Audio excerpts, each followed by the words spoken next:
At the firm's holiday party, my wife's business partner joked, "Here's to the clueless husband paying bills while I take his wife to success." The crowd chuckled. I walked out quietly. Monday morning, the firm's top client called. "Contract canceled. Fire that partner. Your associate should know her husband is that client." The firm's holiday party was exactly what you'd expect. Rented ballroom, open bar, associates pretending they weren't job hunting. My wife had insisted I attend. Important for her career. I spotted her near the stage with Bradley Whitmore, one of the junior partners. Young guy, maybe 32, Ivy League Polish, family money. Standing closer than I liked, nobody really knew who I was. My wife kept my work vague when colleagues asked. He runs a small business. My logistics company had 60 employees and handled supply chain for 3 major retailers. But small business fit her narrative better. "There you are." She spotted me, something flickering across her face, gone before I could pin it down. Bradley extended his hand. "Your wife talks about you all the time." "Does she?" "Funny, she barely mentions you." The evening dragged. Then Bradley stood up, 3 drinks deep. "I want to make a toast to the associates who put in the real work this year." He turned, looked directly at my wife. "And here's to the clueless husbands who pay the bills at home while we take their wives to success." The room erupted in laughter. My wife smiled, that diplomatic smile. She didn't defend me, didn't say a word. I set my beer down and walked out.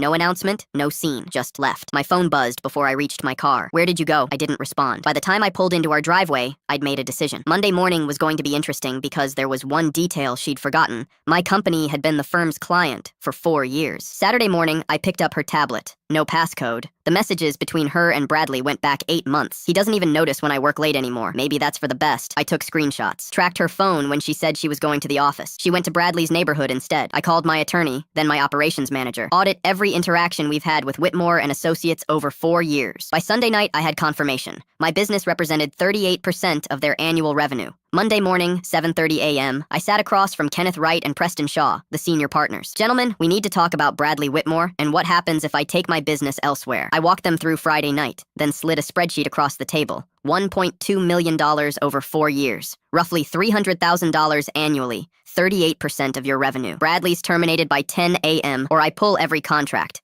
Shaw called at 8:03. "It's done. He'll be out by 9 o'clock. My wife's text started at 9:15. "What did you do?" "Bradley just got fired. What's going on?" I didn't respond. That afternoon, I had divorce papers served at her office at 2 p.m., right in front of her colleagues. The prenup was airtight. She'd walk away with exactly what she brought in. $15,000 in savings and a car loan. She called 23 times. I didn't answer. 3 weeks later, Wright came to my office. "We've restructured. New policies. Are we going to lose your business?" "You do solid work. It was the culture that was broken. I'm willing to continue as long as I never hear about another incident like that party." Bradley was still job hunting. Word had gotten around. My wife left the firm, took a position at a smaller firm. Significant pay cut. The divorce took 15 minutes. Judge reviewed the prenup, signed the decree. Her attorney tried arguing equitable distribution. The judge wasn't interested. Walking out of that courthouse, I drove to my new house. Boxes unpacked, office set up. Mine, every square foot.